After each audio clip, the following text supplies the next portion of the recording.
পহেলগাঁও কাণ্ডের প্রতিবাদে কলকাতায় কংগ্রেস সেবা দলের প্রতিবাদ মিছিল। আইএনটিইউসি সেবা দল পশ্চিমবঙ্গ শাখার পক্ষ থেকে শুক্রবার কলকাতায় বের হয় এক বিরাট প্রতিবাদ মিছিল।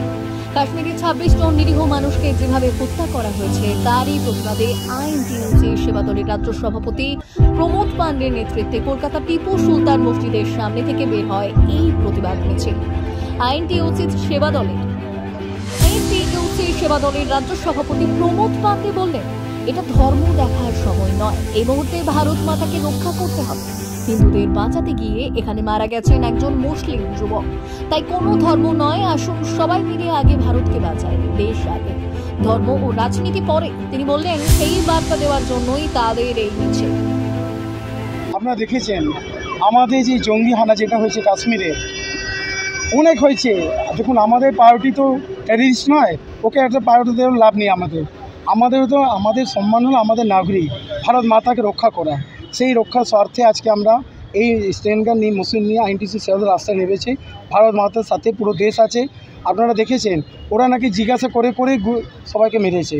আমরা বলতেছি হিন্দু মুসলমান অনেক হয়েছে, এবার হলো দেশে রক্ষা করা উচিত। এখন কি করা উচিত আমাদের করা উচিত, দেখুন যে কাশ্মীরি মুসলমান ভাইটা সৈয়দ আজহার আলী যে মারা গেছেন, সে কাকে বাঁচাতে গেলে আমাদের ভাইদেরকে বাঁচাতে গিয়ে উনি গুলিবিদ্ধ, একমাত্র ঘোড়া রক্ষক, উনি কি ঘোড়া চালাতেন।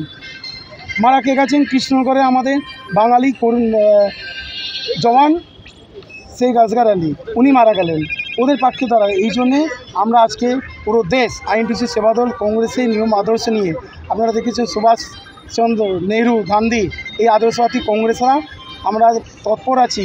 প্রত্যেকটা ব্যক্তি আমরা কংগ্রেসিরা এক একটা আমাদের রক্ত স্বার্থ করার জন্যেই দেশের জন্যে তৎপর আছি। এই নিয়ে আমরা আজকে রাস্তায় নেমেছি ভারত মা রক্ষা নিয়ে। দেখুন স্ট্যান্ডকে নিয়ে প্রত্যেক ভারতবাসী আমরা রক্ষা করার রেডি আছি। তো ওদের জবাব দিতে হবে।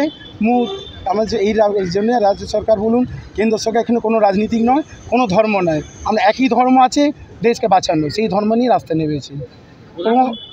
প্রধানমন্ত্রী বলেছেন সুরক্ষার দিক দিয়ে সব দিক দিয়ে নাম্বার 1 ভারত যাচ্ছে, কিন্তু ভারতীয়রা সুরক্ষিত নেই ভারতের ভেতরে। কি বলবেন এই বিষয়ে? শুনুন, এই জন্যই তো আমরা এখানে রাজনীতি করব না। আমাদের কংগ্রেসের আদর্শ হলো আগে দেশ বাঁচাও, তারপর ধর্ম নিয়ে থাকুন না, আগে দেশকে বাঁচাতে হবে। শুনুন, এটা বলতে গেলে রাজনীতি আজকে করা যাবে না।